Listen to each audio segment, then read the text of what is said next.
JJ, the CPA here. Hope you're doing well. So what are the different retirement options for those that are self-employed, small business owners, or employees?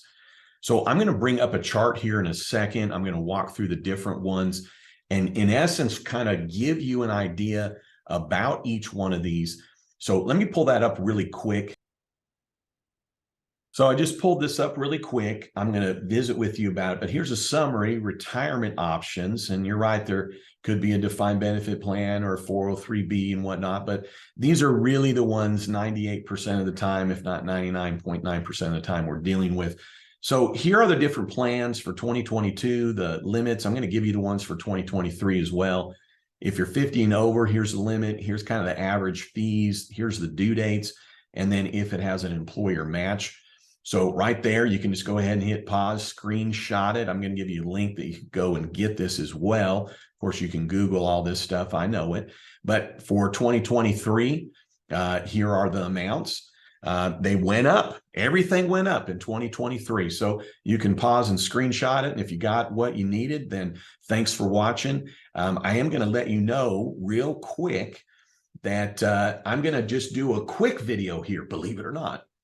But right now, if you want to go to the longer version, now I'm going to have some real kind of commentary that goes along with it, but there's going to be a link. There should be a link coming and you can just go right to the longer version. Now, I wouldn't mind if you stayed with this one, but guess what? I won't make any more money if you continue to watch this one. And I don't make any more money if you go and watch the long one.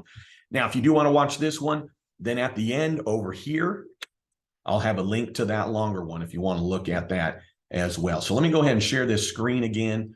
And when we're talking about these retirement plans, the biggest thing that really, when I'm talking with my clients, I've been practicing for 30 years. When I'm talking with them, really where I started out with is how much money are you putting aside for retirement? How much do you want to put aside? It always then turns into a discussion of, well, where should I put my money once I put it into the retirement account? Should I put it in stocks, bonds, cryptocurrency, foreign accounts, et cetera, et cetera? And what I say is, well, listen, there's actually the biggest decision that you still need to make, which is how much money do you want to put aside? And then they'll still say, well, it depends on how much money I need to put aside based on growth, based on retirement. I say, you're just now giving me excuses because you can figure out all of that, but really depending on what you can afford is really all you're going to be able to put in anyways, right? I mean, you can meet with a financial advisor and they say, we're going to need you to put in $3,000 a month. You're like, what? There's no way I could put more than $500 a month in. So here's my point. The retirement plan that's listed here, there is no difference between the four. It's a doorway that your money goes through to get into the retirement account. All doorways lead to the exact same room. So if somebody were to say, well, I can put away $500 a month, I say, well, then go with a traditional IRA. If someone says, well, I can do about $1,000 a month, I say, go with a simple. Like, well, I can almost do $2,000 a month, maybe. That'd be a 401k. If somebody's like, I got wallop money to put in, then we're looking at a SEP. See, all of these, other than the Roth, all of these, it's a deduction when it goes in, it grows tax-free, and then it's taxable when you get into retirement, right? So all it is a doorway. It's just paperwork for the IRA, puts in up to $6,000 in 22. I did give you the 23 amounts, they went up, but the paperwork for this allows you to put more in. It's just paperwork. That's all it is. I even gave you kind of the average fees there. So you got to really decide, well, what is it that I can afford? And it's just an excuse to then say, well, I need to know what I should afford. No.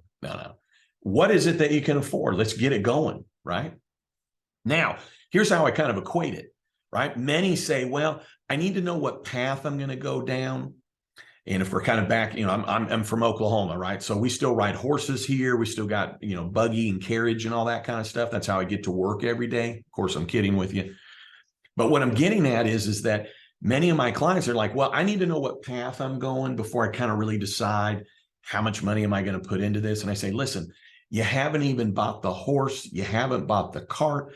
So how do you know what path you're actually going to be on? And the longer you wait to get a horse and the cart, then the further the path is going to be in terms of the uphill to get to retirement. And what you need to really decide on now is one thing: how much money are you going to put into the retirement account? Because again, no matter which one that you pick here, Okay. It's going to do the same thing. The money going in is deductible, it grows tax-free, and you pull it out, and it's retirement. Now, guess what? Here's where the other excuse comes in. Well, but tell me about a Roth. I don't know if I should do a Roth, right? I say, okay, it's simple. You don't get a deduction, it grows tax-free, and then you get it out in retirement tax-free. Most people make too much money to put money in a Roth anyways. So it just becomes another excuse. What you really want to make sure is that you're maxing out each year. So depending on when you're watching this, this is what you can max out for 22. Now take note, like with the SEP, you got all the way until the due date of the tax return to put money into the SEP. Now, if you're watching this into next year, well, that's still applicable to you because here's your limits for 2023. You want to make sure that you're maxing out on these. Again, once the money goes into the retirement account, you've done the paperwork, you signed it, you put your money into the account, right? Okay, it can just sit there. And this is the other thing I hear, like, oh, well, it shouldn't sit there. You know, we needed to do this, we needed to do that. It's like, you're not even putting money aside. So why are we sitting here talking about, well, I got to know if it's cryptocurrency, I got to know if it's stocks, I got to know if it's bonds. Because here's the thing, going into one of these accounts doesn't mean that your money went into anything other than it just went into a bank account, if you will. Now, you're right. If you're sitting there and you're like, well, but I need to know where the money needs to go so I can go and do the growth. Well, that would be after you've decided how much money it is that you're putting aside and get going. So you need to visit with your financial advisor. This doesn't at all mean just put money in and let it sit there per se, but it's smart to just get the money in there. And when you're putting money in, you do a little over time, then whatever it is that you're doing, whether it's bonds or stock or cryptocurrency or whatever it is that you're deciding that you need to do inside that retirement plan. So dripping it in over time makes a lot more sense. So as things are going up and down in whatever market you're involved with, if any. But I have clients that, you know, especially as they're getting older and they're going into retirement, money may go into bonds, or the money may go into some type of an account that's really just earning a little bit of interest. Why? Because they just want to make sure the money's there. So no more excuses. Good news for you. No more excuses for you. Because all you've got to do is decide how much money you want to put in. That's that one thing. Then the plan will decide for you based on that. Because if we're looking here, right, if you say, well, I'm only going to put $6 grand a month in, or $6 grand a year, or 500 a month, it's like, well, then just set up an IRA. I'm going to put this more, then it's the next plan. I'm going to put this more, it's the next plan. I'm going to put this more, it's the next plan. See, you don't need to worry about any of all that stuff. And saying, well, I don't know if I want to set up an IRA with this company or that company. That's just the company that's processing the paperwork for you. So I am going to give you a link, as I told you in the body of this, to that page right there, that summary page. Now, I'll just be honest with you, right? I'm going to give you full disclosure, full transparency. Oh my gosh, I can't believe I'm getting ready to say this, but I'm going to send you to a link. It's on my webpage. What? On that webpage, believe it or not, I'm going to try and tell you about 4 seminars that I'm doing. How dare you do that? Okay. Just go Google it, right? My point is that on that page, scroll to the bottom, it says right there, there's a checklist. You don't have to sign up for anything. There it is. But I do want you to go to my website. I do want you to see these seminars that I'm putting together. I got an individual, a business, an ERTC, and how to fill out the Form 941X. What can I say?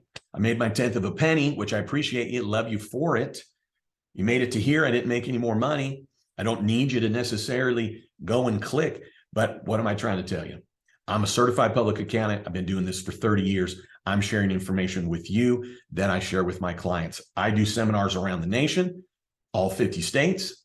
With that being said, these seminars that I'm putting together that you're getting access to, this is what I'm talking about with fellow tax pros, other small business owners. Why do I like the seminars?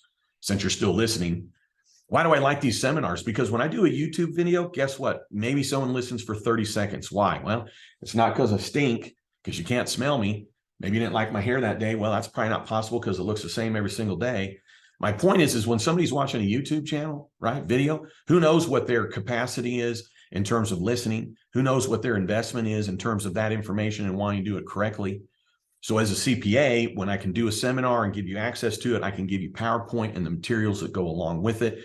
And I feel there's a more fighting chance that you're going to get all the information that goes along with it versus you just taking the 30 seconds that you liked. Clearly, that's not you since you made it to here. So, man, I told you that other video was long. Man, I hope it's longer than this because I've kept you here. But what's important is what? What do you think is really important here? What do we say? What do we talk about at the beginning, right? How much money do you need to put aside? That's really what needs to be figured out here. Then you put the money, okay, through whatever paperwork. Then you decide what kind of investments you're going to be. Trying to do it the other way just gives you less time to put money aside for retirement. All right. Hey, thanks for tuning in. I'd love it if you'd subscribe. And then don't you ever forget, you've never met a CPA quite like me. Well, there's the long version.